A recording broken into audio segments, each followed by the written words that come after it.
Hi friends, it's me, Miss Kassandra. I'm here at the Inca Candler branch, and I'm here to read a story with you today. Now, this is a story that I loved when I was a little girl, and you might have read it already or had it read to you. And maybe you like it as much as I did. Maybe this is the first time you've ever heard it, and I hope that you like it now. It's a very special book. It's called Where the Wild Things Are.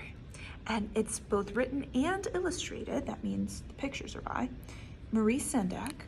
And it's read with permissions of HarperCollins Publishing.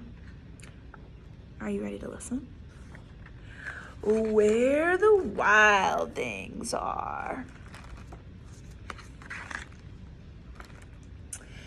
The night Max wore his wolf suit and made mischief of one kind. That looks pretty mischievous. And another. Yikes.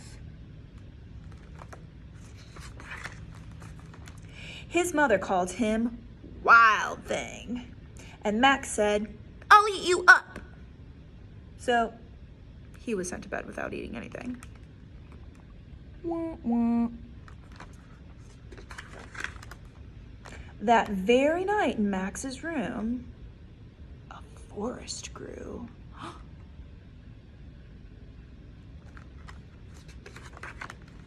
And grew.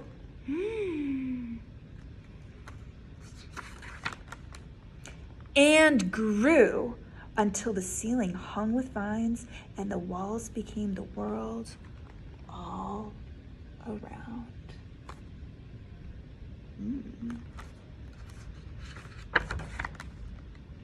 And an ocean tumbled by with a private boat just for Max, and he sailed off through the night and day. Look, the boat's even called the Max. Convenient. And in and out of weeks and almost over a year to where the wild things are. Look, he's already found a wild thing in the sea.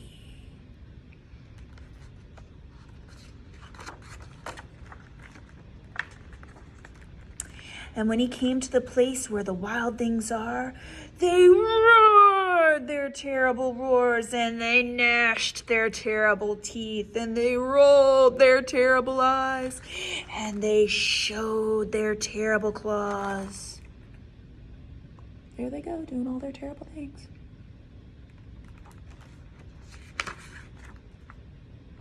And Max said, "Be still." And then he tamed them with the magic trick of staring into all their yellow eyes without blinking once. And they were frightened and called him the most wild thing of all. There he goes, taming all of them with his magic.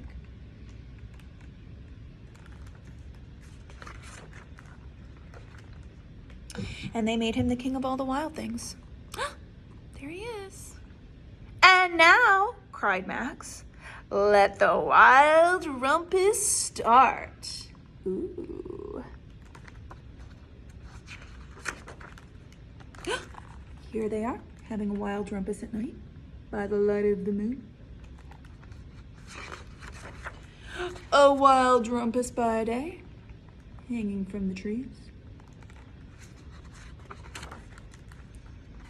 More wild rumpusing at night.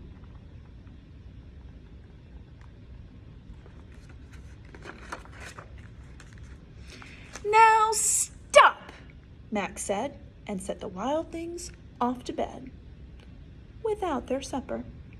And Max, the king of all the wild things, was lonely. And he wanted to be where someone loved him best of all. He does look lonely. Then all around from far away across the world, he smelled good things to eat. So he gave up being king of where the wild things are.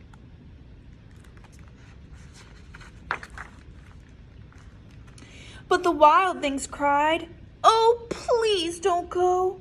We'll eat you up." We love you so. And Max said, no. The wild things roared their terrible roars and gnashed their terrible teeth and rolled their terrible eyes and showed their terrible claws. But Max stepped into his private boat and waved, bye-bye.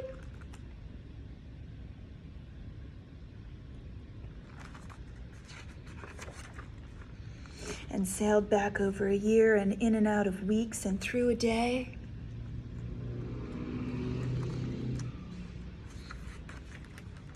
And into the night of his very own room where he found his supper waiting for him.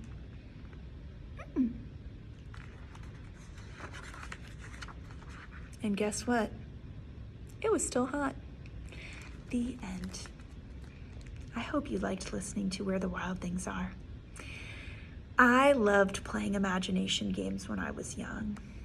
And maybe you do too.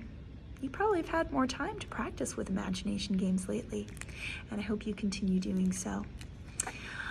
I miss you so much here at the Kassandra branch, and I can't wait for story time to start up again. But until then, I hope you are well and safe and healthy and having fun. And I can't wait to see your faces again. I'll see you later. Bye.